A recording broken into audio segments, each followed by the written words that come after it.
Before the season started, I made a video ranking the best 3 players of all 30 teams. Since then, we had super teams crash and burn, plus a bunch of star players moving teams in one of the craziest trade deadlines in NBA history. Looking back on the league in the past few years, the team building model of putting 3 superstars on the same team seems to work less and less, and the model that seems to work better is having 2 great players with a collection of great role players around them. So today, I thought I would rank all 30 teams based solely on their best 2 players.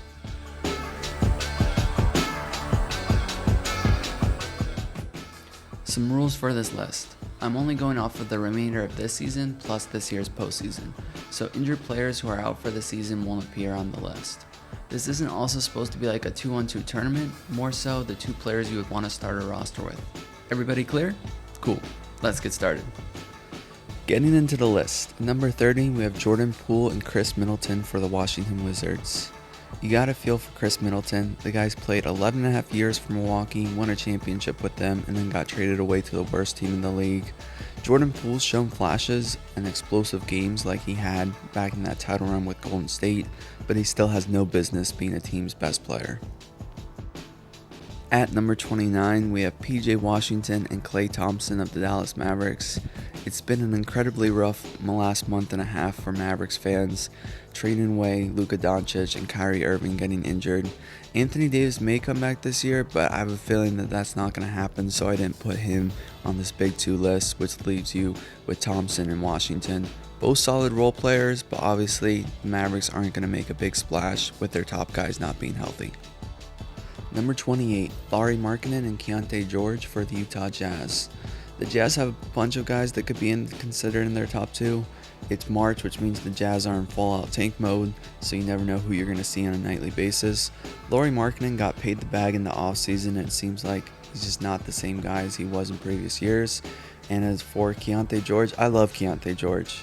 Maybe you should tell me that someone else should be on here, like Jordan Clarkson or John Collins, but Keyonte George is my guy. I don't care what the statistics say. I love watching him play. Number 27, Cam Johnson and Cam Thomas of the Brooklyn Nets. The Nets were supposed to be one of the worst teams this year. They actually have a pretty good coach, and their role players seem to play pretty well for each other. Cam Thomas missed a lot of the year too with an injury. He's just now coming back and getting back into a groove, and he can light up the scoreboard whenever he's out there. Cam Johnson, just the perfect role player, and always seems like he's going to hit those open threes. Number 26, Tyrese Maxey and Paul George of the Philadelphia 76ers. So this is my team, the Sixers. I watch them every night they're out there. I had them ranked as the number 2 Big 3 in my Big 3 video I did right before the season started. Not feeling too good about that right now. And to be honest, Paul George, Tyrese Maxey, I don't see these guys playing all that much more games the rest of the year. This probably turns into Quentin Grimes and Kelly Oubre is the big 2. And to be honest, I'm not sure that's all that worse than the way Paul George is playing right now. And in Tyrese Maxey's defense, he has a hurt hand, so he's really not 100% out there. Number 25, Coby White and Nikola Vucevic of the Chicago Bulls. So for years, lots of NBA fans have been calling for the Bulls to blow it up, and in the last about 12 months they've done that. DeMar DeRozan left in free agency, and they finally traded away Zach LaVine at this deadline. If you watch the Bulls on a nightly basis, they are actually kind of fun to watch. They have about 27 point guards on their roster, and Nikola Vucevic, who never seems to change, always the classic 18-8 guy. But Coby White's really fun when he has it going, so I'll put the Bulls at 25. Number 24, De'Aaron Fox and Devin Vassell of the San Antonio Spurs. I really wanted to put Stephon Castle on this big 2, but that would seem disrespectful to Devin Vassell and how he's been playing recently. The Spurs are just waiting for Wemby to get back. I don't really like this De'Aaron Fox villain arc, it seems. Everyone in Sacramento was booing him when he came back. But like I said, they're just waiting for Wemby to get back, and then that Fox-Wemby big 2 will be good for years to come. Number 23, LaMelo Ball and Miles Bridges. LaMelo's coming back to earth a little bit after that insanely hot start he got off to the year. Miles Bridges has been playing out of his mind though the last few games. He had 46 the other night. You got to think that when Brandon Miller comes back, the Hornets can hopefully be competitive next year with a pretty good big 3 of LaMelo, Bridges, and also Brandon Miller if he continues to develop. Number 22, Scottie Barnes and RJ Barrett of the Toronto Raptors. So I have to admit, the Raptors are one of my guilty pleasure teams. I like to watch them even though they're headed for the lottery. Scotty Barnes has faced some criticism for the dip in his numbers this year, but I think he'll be alright in the long run. RJ Barrett just looks so much more comfortable playing in Toronto compared to New York, and he's having the best year of his career statistically. They still have Brandon Ingram coming back and are also paying Emmanuel Quickly all that money. So while I like watching the Raptors, I may not be a fan of what they've built for themselves long term. Number 21, Anthony Simons and Shaedon Sharpe of the Portland Trail Blazers. You may think this is a little too high, but I don't care. It's my list, and I'm going with Anthony Simons and Shaedon Sharpe. The Trailblazers are 15-8 in their last 23 games and are actually making a push towards the play-in. They probably won't get there, passing Phoenix and Dallas, but at least they're making a run, and Chauncey Billups has shown that he has this team going in the right direction. Shaedon Sharpe is must-see with those dunks, but he's actually a good all-around player around that, and Anthony Simons is just a good scorer that any team would love to have. Number 20, Domantas Sabonis and Zach LaVine of the Sacramento Kings. With Sabonis being out due to an injury the past couple weeks, it's been a Bulls reunion in Sacramento with DeMar DeRozan and Zach LaVine leading the way for the Kings. I still got Sabonis in that duo though. When he comes back, he's been leading the league in rebounding, and the Kings should probably run their offense through him like they have been in recent years. LaVine has been having a good year. He's been an efficient scorer. I know he has that big contract, but he's still playing hard, and I like what I've seen this year from Zach LaVine. Number 19, Alperen Sengun and Jalen Green of the Houston Rockets. This may seem a little disrespectful to Houston considering they're still the 5 seed in the West, but like I've said with them in the past, it's not one guy that makes their team, but the collection of guys. Fred VanVleet, Dillon Brooks, Amen Thompson, Tari Eason, Jabari Smith, all these guys play well and could, deserve to be in the top 2, potentially. Maybe not all those guys. So I went with Jalen Green and Alperen Sengun here. Sengun's been awesome this year, and I think he does deserve that All-Star after I originally questioned it. And Jalen Green's got to step up if they're going to win a playoff series. Number 18, Trae Young and Dyson Daniels of the Atlanta Hawks. So Atlanta would be a lot higher on this list if Jalen Johnson didn't go out to injury. Him and Trae Young make a great duo. Trae Young still had a great year. He's leading the league in assists. He's not scoring as much, but I think that's actually better fitted for what Atlanta needs to be. And then you got the great barrier reef there in Dyson Daniels. I have no idea why New Orleans traded him away. I know he wasn't doing this in New Orleans, putting up these numbers, but you could still see the potential there. He's one of the best defensive players, if not the defensive player of the year. Number 17, Cade Cunningham and Malik Beasley. Cade's proven that he's one of the best 15 players in the NBA, and not only that, but one of the maybe like 5 or 6 guys in the league that you can run your offense through every play. And it may not seem like Malik Beasley is the perfect duo for him, but I really think he is. It was supposed to be Jaden Ivey, went out this year due to an injury, and Malik Beasley has provided so much for Cade, just being always ready to shoot when he gets past the ball. As of right now when I'm recording this, he's second in the league in made 3-pointers this year, only behind Anthony Edwards, and he's shooting 9.5 a game and making 42% of them. Number 16, Zion Williamson and Trey Murphy of the New Orleans Pelicans. So the Pelicans have had a year from hell. They're the second worst team in the West. DeJounte Murray went out with injury. Brandon Ingram didn't work out. They weren't able to trade him until the trade deadline to Toronto. All that being said, you gotta feel good about your top 2 guys. Zion's finally lost some weight, looks healthier, and is attacking the basket like we saw him in his younger years. And Trey Murphy III, I picked him as my 6th man of the year before the start of the year. I don't know why I thought that Ingram and Zion would stay healthy to allow him to come off the bench, but he's looked great. He's improved his points per game by almost like 7 points, and I think they have a solid future with these 2 guys as long as they can both stay healthy. Number 15, Bam Adebayo and Tyler Hero of the Miami Heat. At this point, without Jimmy Butler, the Heat are just kind of an average team. They're 29-34. I have them ranked here right in the middle of the NBA in terms of duos at number 15. Adebayo hasn't had as great of a year as a lot of people expected for him. I think he really shines on a competitive team in the playoffs, so I'm not really knocking him for his regular season. Tyler Hero's taken that huge step forward as a creator, but he's still just not up there in terms of the elite guys in the league. Miami's going to have to do something if they want to compete for a title again. Number 14, Kawhi Leonard and James Harden. James Harden has impressed me this year. He's done better than I thought. He had a 50-point game the other night, was back in the All-Star game this year, but I really don't trust his partner Kawhi Leonard to stay healthy for the playoffs. It seems like every year we take the Clippers serious as contenders, and then come April, one or two of their top guys are out to an injury, and they're somehow losing a first-round series that everyone thought they were going to win. Number 13, Tyrese Haliburton and Pascal Siakam of the Indiana Pacers. I'm buying Pacers stock right now. I think they can make a run in the playoffs, potentially winning a first-round series or maybe even going back to the Eastern Conference Finals, as crazy as that sounds. Tyrese Haliburton looks like he's getting his mojo back.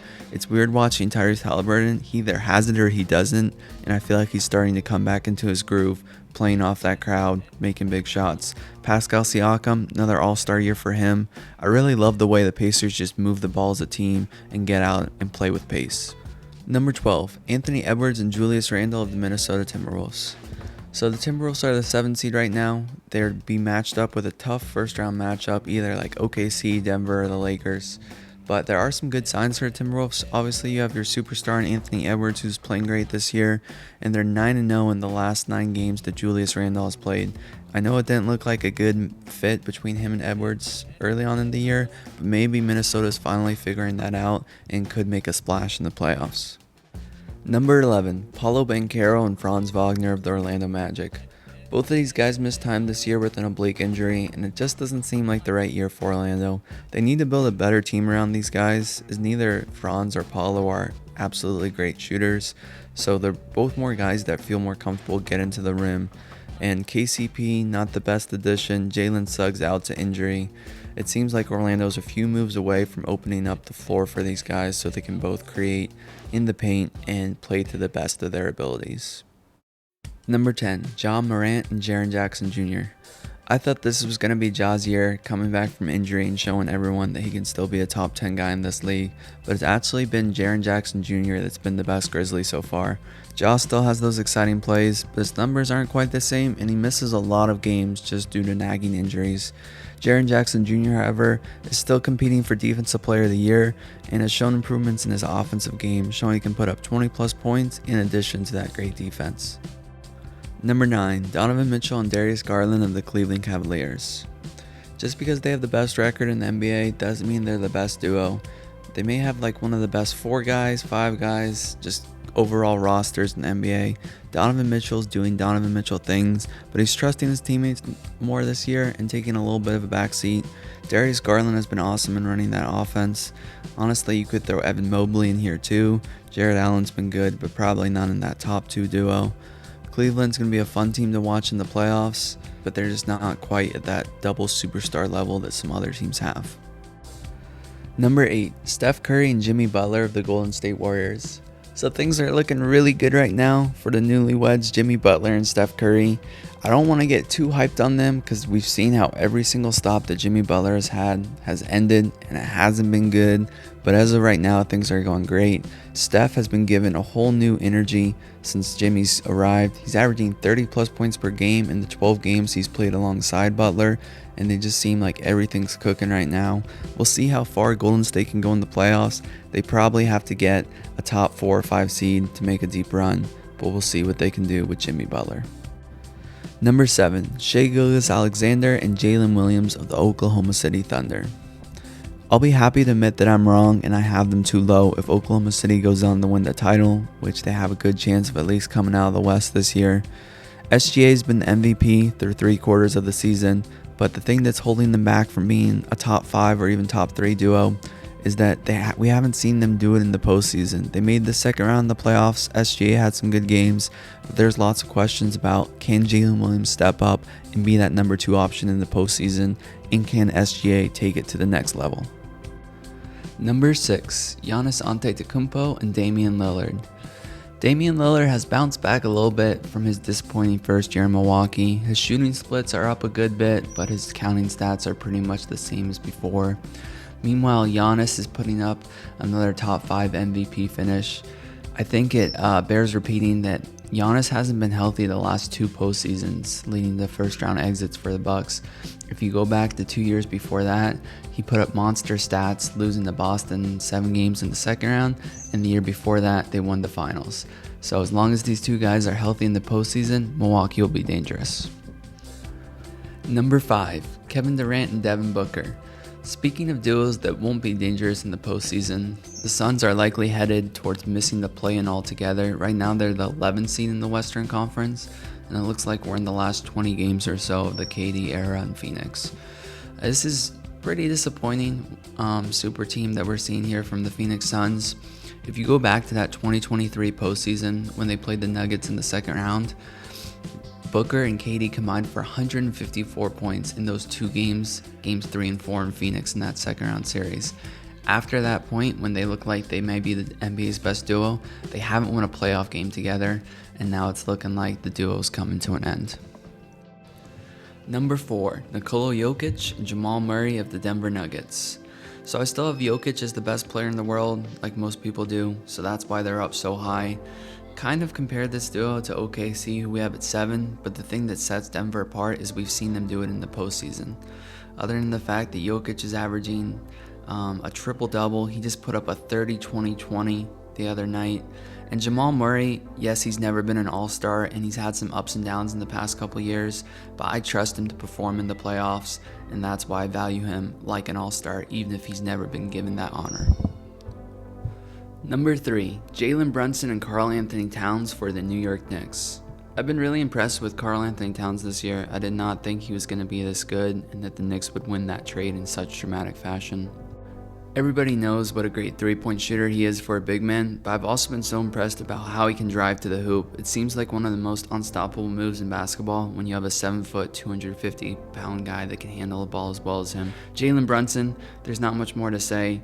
Brunson is so good in that pick and roll, and even though he's an undersized guy, he's one of the most unstoppable guys in the league in doing what he does.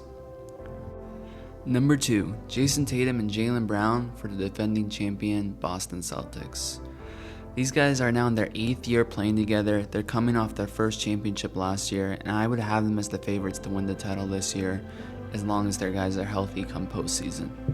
It seems like Tatum's taken one step forward this year, Brown's maybe taken about half a step back, but I wouldn't worry about these guys come postseason time. They're always available and healthy to play, and they're great two-way players, making an impact on both the offense and defensive side of the ball. Number 1, Luka Doncic and LeBron James for the Los Angeles Lakers. Maybe this wasn't the best time to put Luka and LeBron over Tatum and Brown after the Celtics beat the Lakers on Saturday night. The Celtics were able to bully them a little, but I don't want to take too much just from one game. The Lakers did beat the Celtics back in Los Angeles about a month ago, so I wouldn't worry about it too much. The only thing that could potentially trouble the Lakers is if LeBron and Luka aren't healthy come postseason time, but as long as these guys can get their bodies right, they're two of the smartest players to ever play the game on the court at the same time. And Luka takes so much of the load off of LeBron that LeBron can just act as a spot-off shooter and pass the ball and do all the things that he does great. I thought it would take about a year for this duo to really come together, but they've done it in about a month, which is very impressive. Credit to JJ Redick. We'll see how far they can go in the postseason and improve both of their legacies. That's the video. Let me know down in the comments where you agree and disagree with my list. I know I'm a smaller channel. I'm trying to get on a more consistent schedule of posting videos, maybe like once every week, once every 2 weeks. So if you liked what you saw today, please leave a like on the video and subscribe to the channel. Hope to see you around soon.